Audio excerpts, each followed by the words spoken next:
Today I want to talk about root-bound plants, and I have two examples. This one is the Philodendron Tahiti. It's in a clear nursery pot, and as you can see, it needs a repotting. It has a ton of roots, and it probably should have been repotted a number of months ago. But due to my laziness, it just hasn't happened. Now the other one, this is the Monstera albo. Now, although it's looking really healthy, it's showing very subtle signs that it might be root bound. So I want to go through the process of trying to figure out whether a plant is root bound or not if it's in a pot that you can't see through. So let's check it out. So a good starting point is checking to see if there's any roots poking out at the bottom of the pot. Now this isn't entirely a reliable source to determine whether it's root bound or not. Sometimes you might find that one little rogue root has found its way out the bottom of the drain hole, but doesn't necessarily mean it's root bound. But I'm going to start with this Tahiti, this Philodendron Tahiti here.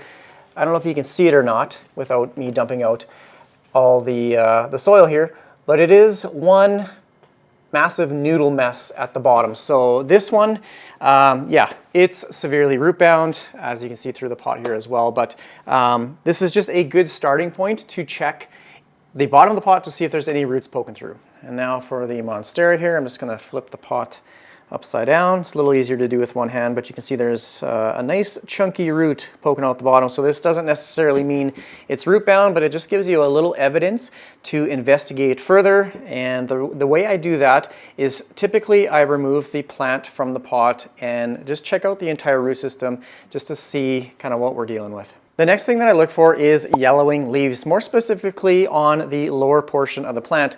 Now, I brought this Syngonium chiapense as an example. You can see, obviously here's the top, but these lower leaves are starting to turn yellow. Now, yellowing leaves can be due to a number of reasons. This one specifically is because I let it get extremely dry, so it started to drop its lower leaves.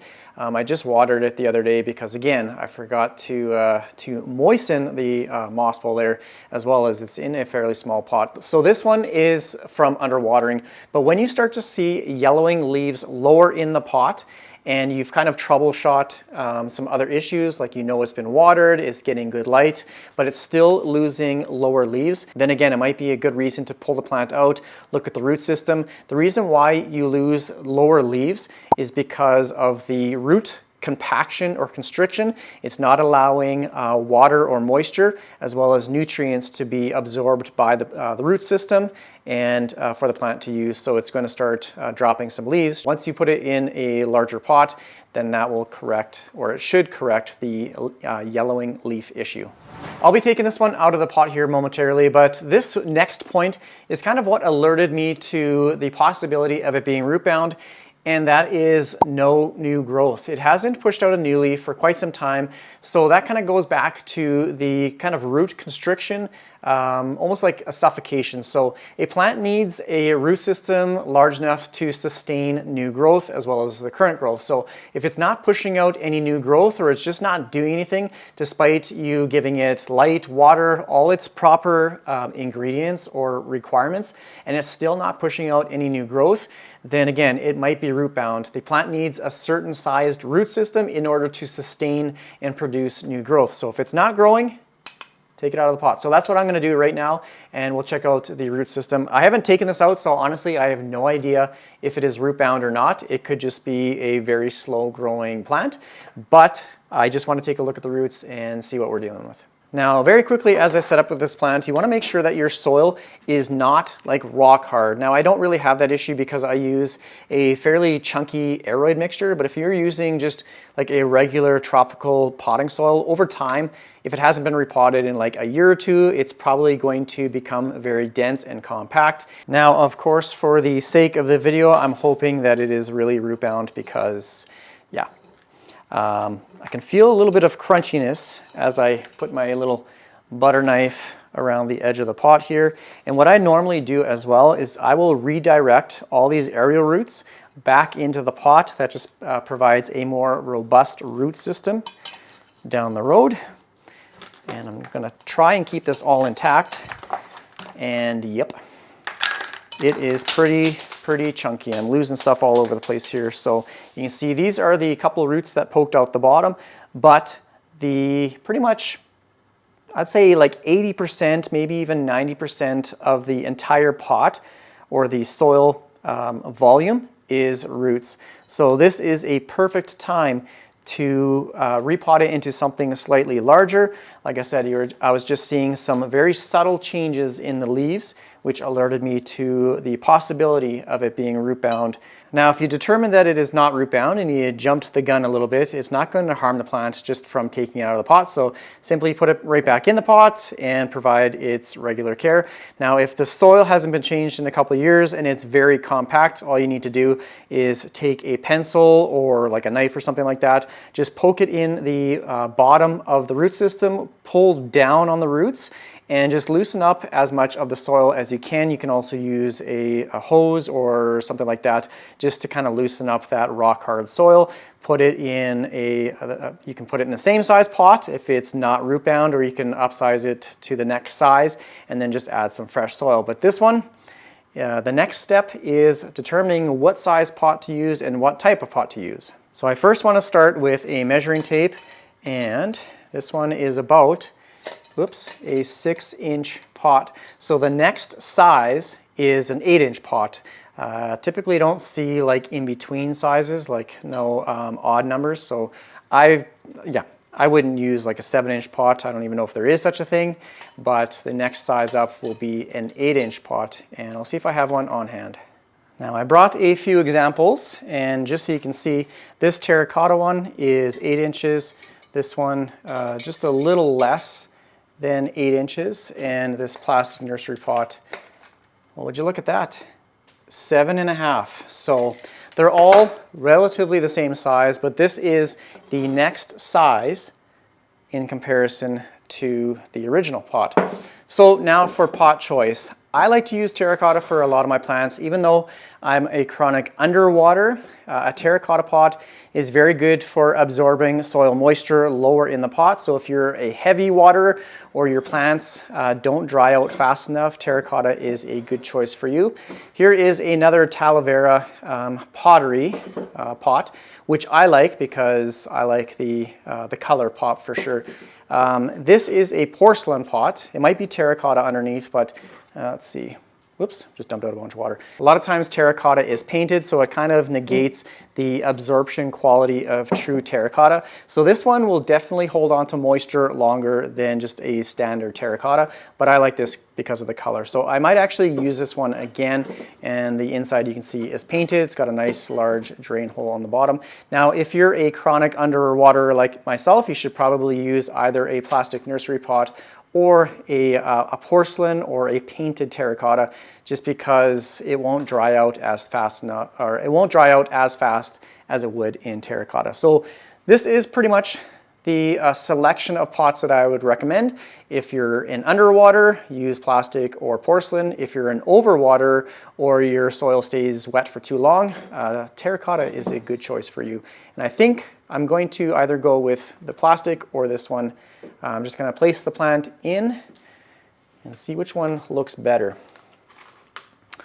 I actually like the terracotta look. It just makes color, like the plant color, pop a bit more. Now, when you use a Talavera pot, I find it kind of robs the plant. Yeah,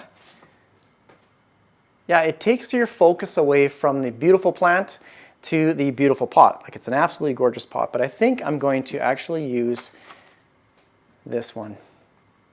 I like it. Now, I might take some heat, but it all depends on what you like. For this plant, I'm going to use just the regular plastic nursery pot. And with any pot, you want to make sure that it has a drain hole or drain holes in the bottom of the pot to allow for any excess water to flow out the bottom.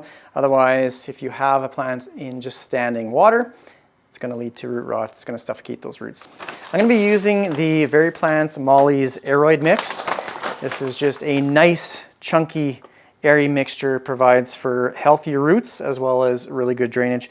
Now, I'm behind the camera, but I am wearing a mask just because you don't want to breathe in any of the dust and that sort of thing. So all I'm going to do is add some into the bottom of the pot,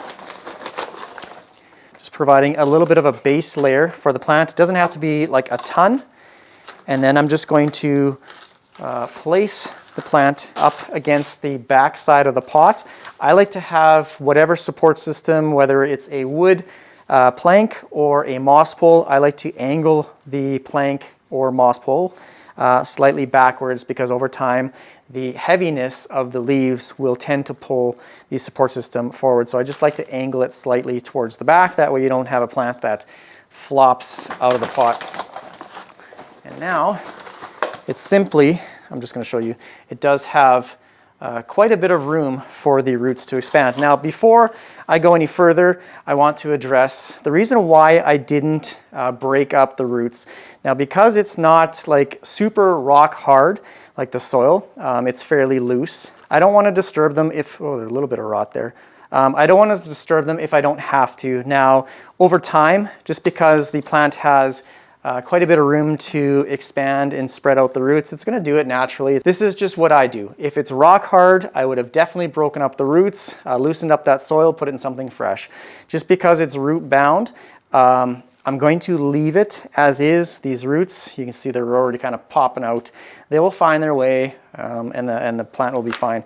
Now, there might be some other opinions out there. Some people might suggest breaking up the root system. It provides a healthier root system long term, but I'm not going to disturb it if I don't have to. So that's the reason why I'm not breaking up the roots.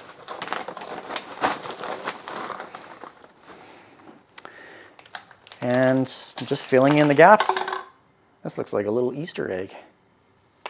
Now, I might wait probably about a day or so until I give it some water, just because I did water it a couple days ago. So I don't want to, again, just soak those roots before they have a chance to really absorb all the soil moisture from when I just watered it a day ago. I'm going to add a little bit into the back as well, just like that.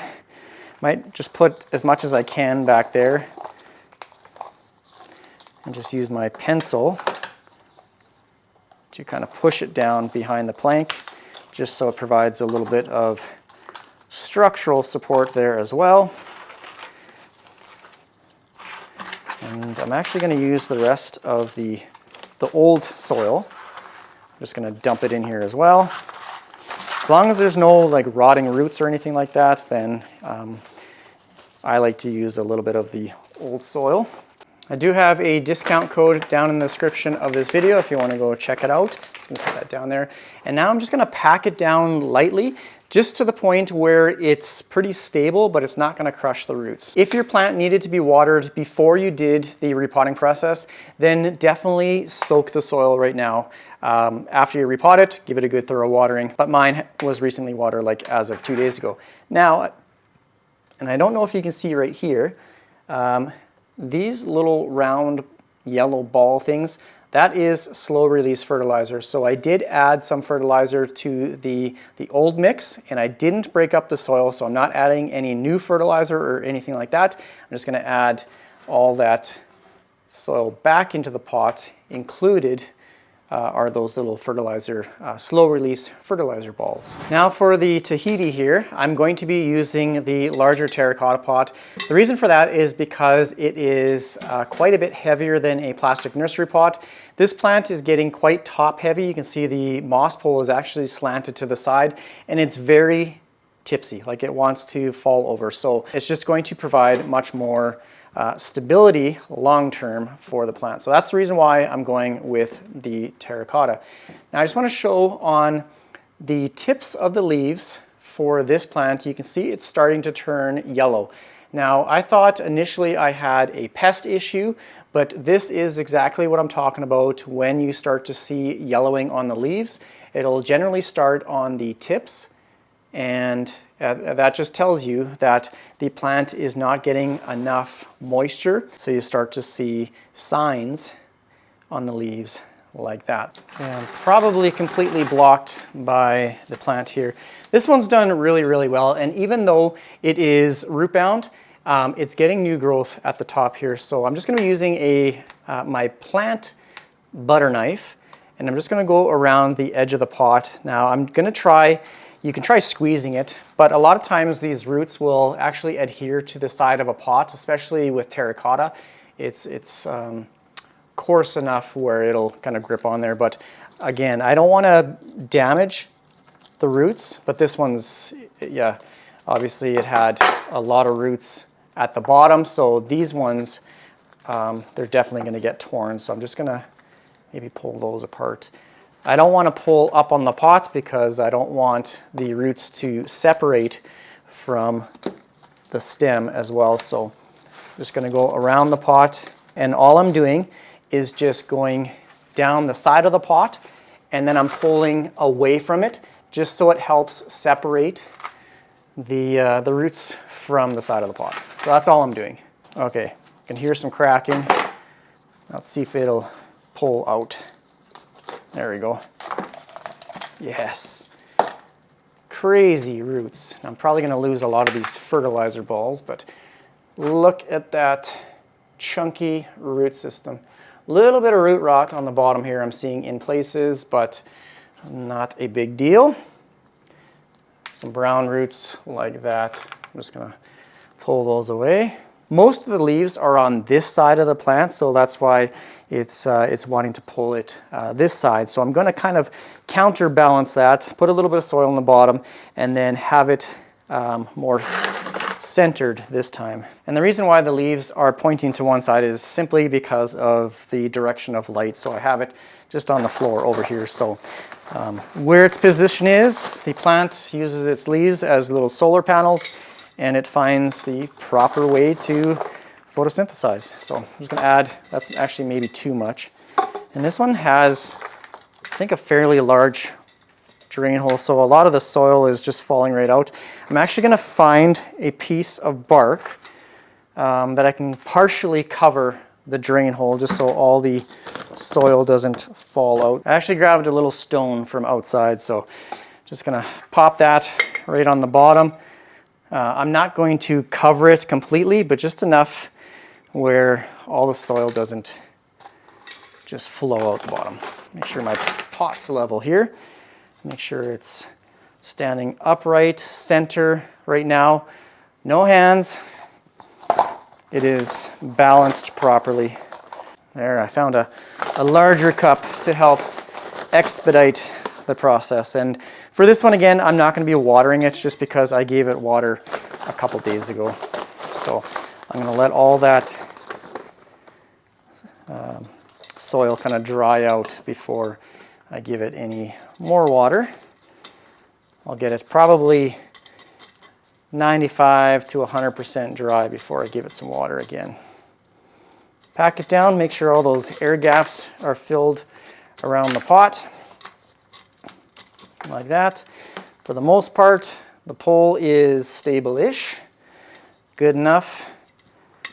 I might put a little bit more, where's my cup? Just at the back here. And I'll help pack that down just a little bit. Sometimes it's probably better to use like a regular potting mix or something at the back.